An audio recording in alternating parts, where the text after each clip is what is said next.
Burning in your eyes. You look at me, babe, I wanna catch on fire. Buried in my soul, California gold. Et bonjour, ça va les amoureux, vous allez bien? Celui-ci est pour vous, celui-ci aussi un des chaque.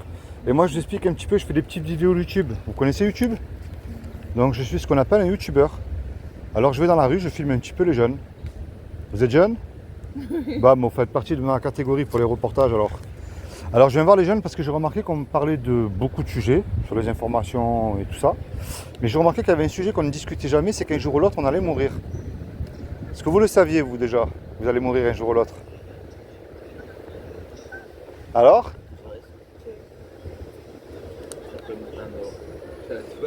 Vous comprenez le français si je parle doucement? Alors je vais parler doucement.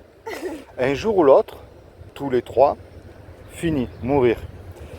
Mais après la mort, ça continue ou ça s'arrête pour vous? Continue. Ça s'arrête. Pour vous, ça s'arrête et pour vous? Continue. Pour vous, d'accord. Est-ce que tous les deux, vous croyez en Dieu ou pas? Oui. D'accord. Alors, c'est bien. Moi, je pense que ça, après la mort, ça continue. Un jour ou l'autre, on sera jugé par rapport au bien ou au mal qu'on aura fait sur Terre. Tous les deux, comment est-ce que vous savez si vous faites du bien ou si vous faites du mal aux yeux de Dieu? Comment vous le savez? Alors, je pense que toutes les personnes peuvent faire un faux, Ouais.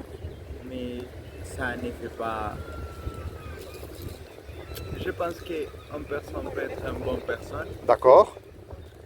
et alors je pense que si tu es une bonne personne, tu vas être. Au paradis. Et si tu es une mauvaise personne, enfer. Ok. Et pour mademoiselle? Je pense que vous devez vivre ton vie comme tu. D'accord. Alors, c'est très simple. Moi, je pense que déjà, comme il est écrit dans la Bible, personne n'est bon, sauf Dieu lui seul.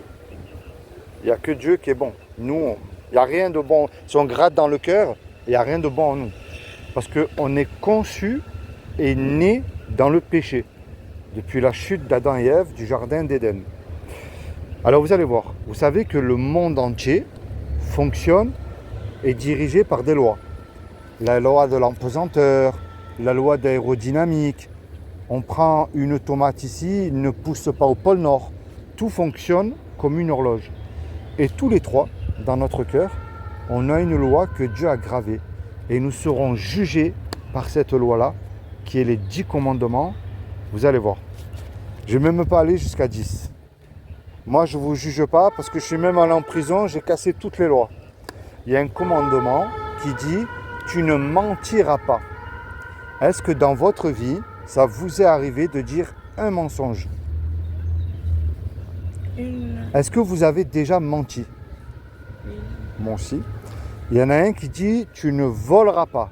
Est-ce que vous avez déjà pris quelque chose qui n'est pas à vous? Non, também. Ok. Porque conhece.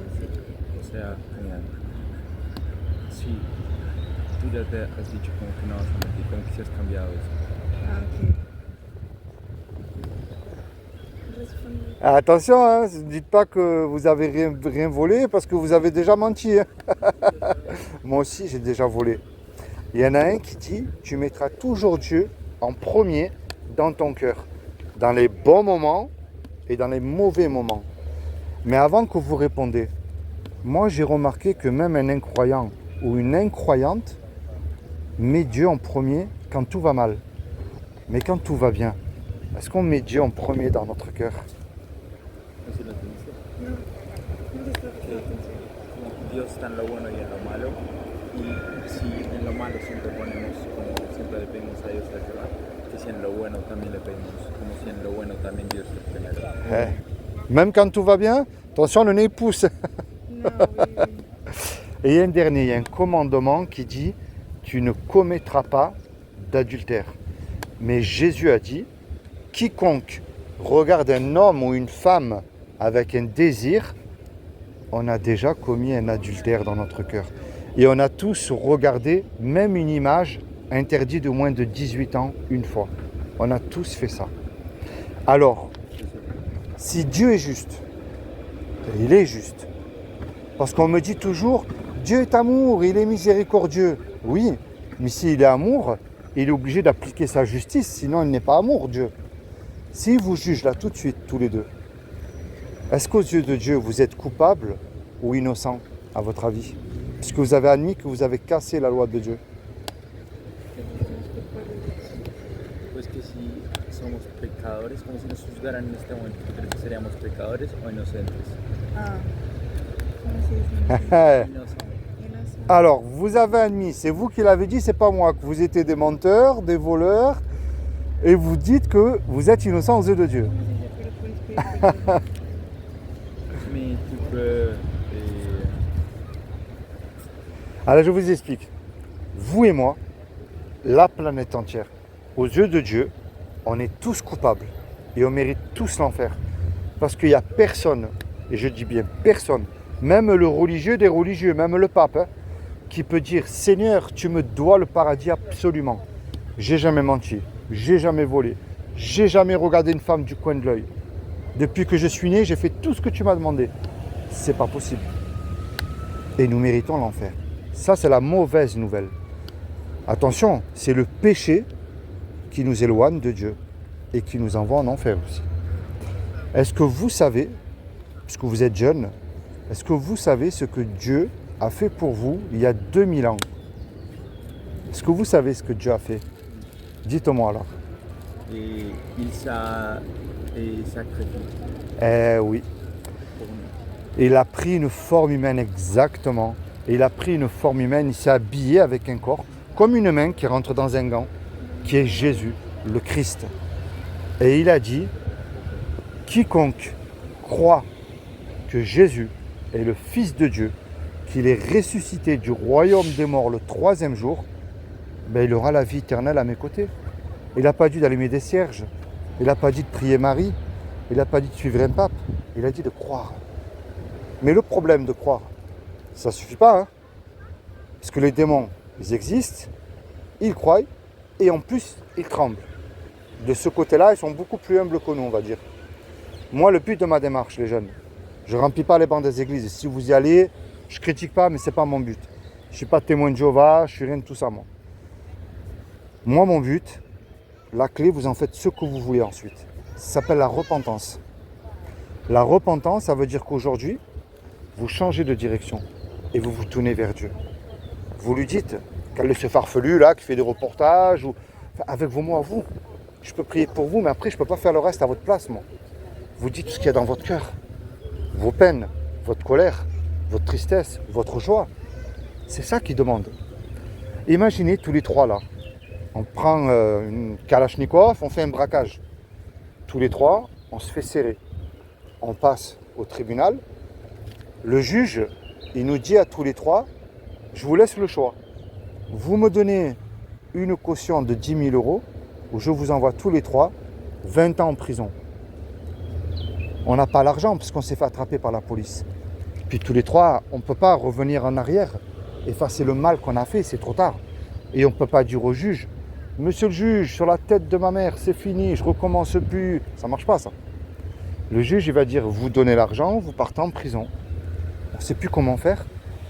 Il arrive tout à coup un homme qu'on ne connaît pas et décide de donner l'argent pour nous. Par amour, il le fait. L'argent est donné. Le juge, il nous libère. Mais cet homme-là, qui a donné l'argent, il se présente en retour devant vous. Qu'est-ce que vous allez lui dire à cet homme-là? Je le sais répondre. Como que ce n'est pas juste. Vous allez lui dire merci à cet homme qui a donné l'argent. Ah oui, mais ce n'est pas... Mais Oui, mais il l'a fait par amour. S'il vous demande un service, ce qui est normal, vous allez lui rendre. Vous savez, c'est quoi l'image que je viens de vous donner là? C'est Jésus, le Christ, ce qu'il a fait pour vous sur la croix. Il vous a racheté de la colère de Dieu pour vos péchés. Il est mort pour vous, on lui a craché dessus. On lui a arraché les poils de la barbe. on l'a massacré. Il a simplement dit, Père, pardonne-leur parce qu'ils ne savent pas ce qu'ils font. Il y a écrit dans la Bible, car Dieu a tant aimé le monde qu'il a donné son Fils pour nous. Vous n'avez pas d'enfant, mais est-ce que vous donnerez votre enfant pour le monde entier? Bien sûr que non, C'est très difficile. parce qu'on est égoïste, on est hypocrite aussi. Mais Dieu l'a fait pour nous, parce qu'il nous aime. Alors moi, le but de ma démarche, et je termine avec ça, je vous laisse tranquille les jeunes. Moi, je suis un simple chrétien, je fais des reportages pour dire aux chrétiens, allez voir les jeunes. Il y en a qui se disent, Je suis chrétien. moi aussi. C'est pour ça que Jésus nous a dit, il nous a pas dit de rentrer Jésus, il nous a dit allez. Il nous a dit allez annoncer l'évangile. Et moi, je fais des reportages pour encourager les chrétiens. Même si on rigole de vous, c'est pas grave, on a traité Jésus de démon. Mais parlez de Jésus autour de vous. Parce qu'imaginez, le jour que vous serez dans le royaume, il vous prend par la main et vous dit, tu te souviens de lui? Tu te souviens de elle? Regarde où ils sont maintenant. C'est la plus belle couronne que nous pouvons avoir. Est-ce que vous avez une Bible à la maison? Eh bien, lisez la Bible, mettez-la en pratique. Je prends le mensonge, c'est plus simple. Vous allez dire tous les deux, si on se ment l'un à l'autre, ben, je m'en fous, hein, personne ne le sait. Mais attends, je peux plus faire ça, moi. Il m'accorde le paradis gratuitement. J'ai rien à payer. Par amour et par conscience envers Jésus, je décide de plus mentir et de le suivre. Et peu importe ce que ça va me coûter. Parce que je sais qu'il sera toujours là, il ne m'abandonnera jamais. Vous savez, Dieu ne nous abandonne pas. Hein. C'est nous que nous l'abandonnons avec nos péchés. Lui, il nous a donné, Dieu, quelque chose qu'à la fois de merveilleux, mais de très dangereux. La liberté. De l'aimer et de le suivre ou pas. Mais puisqu'on vient de se rencontrer tous les trois, dès aujourd'hui, vous ne pourrez pas lui dire, Seigneur, excuse-moi, je n'avais pas entendu. Hein. Est-ce que vous lisez le français? Oui. Alors je vous laisse un souvenir de moi parce que vous avez une Bible, sinon je vous en aurais donné une, c'est gratuit. Et je termine avec ça et je vous laisse tranquille. Ça s'appelle le saut. C'est très intéressant. Et ma dernière question, est-ce que vous sauterez d'un avion sans le parachute en plein vol?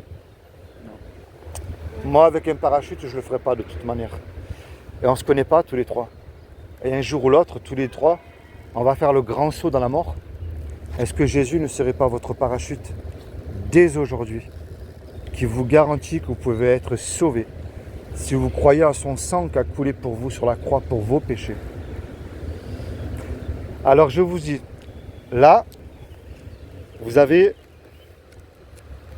les trois plus grandes religions connues dans le monde entier, qu'elles vous disent toutes les trois qu'elles sauvent, soi-disant. J'ai bien dit soi-disant. Hein.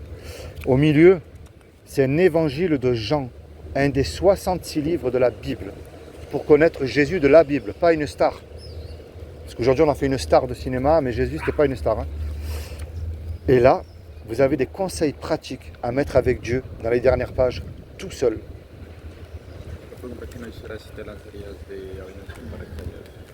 Bon, c'est comment votre prénom? Moi, c'est Philippe. Merci Felipe. C'est Alejandro. Alexandro. Sarah. Sarah. Alexandro et Sarah. Ben, je prie que le Seigneur bénisse votre couple, qui rentre dans votre cœur aussi, qui vous détourne à tout jamais du péché, et qu'il inscrive vos noms et prénoms sur son livre de vie, et que votre famille aussi soit bénie. Vous êtes de quel pays? De la Colombie. Colombie. Alors ça m'a fait super plaisir d'avoir rencontré des Colombiens. Vous êtes ici en vacances? Ben, moi, vous aurez entendu un Français qui vous prêche l'évangile. J'ai vu un reportage en Colombie. C'est à côté de Medellín. Il y a un pasteur qui s'occupe des jeunes qui vendent de la drogue et il les amène dans une maison et il leur prêche l'évangile. J'ai trouvé ça magnifique. Eh oui. Et il faudrait ça ici en France, mais malheureusement, il n'y en a pas. Eh ouais. Ben, soyez bénis tous les deux. J'espère que vous allez vous souvenir de moi. Et puis, merci pour les quelques minutes. Hein, ça m'a fait super plaisir. Allez, soyez bénis tous les deux. Au revoir, merci. Funny,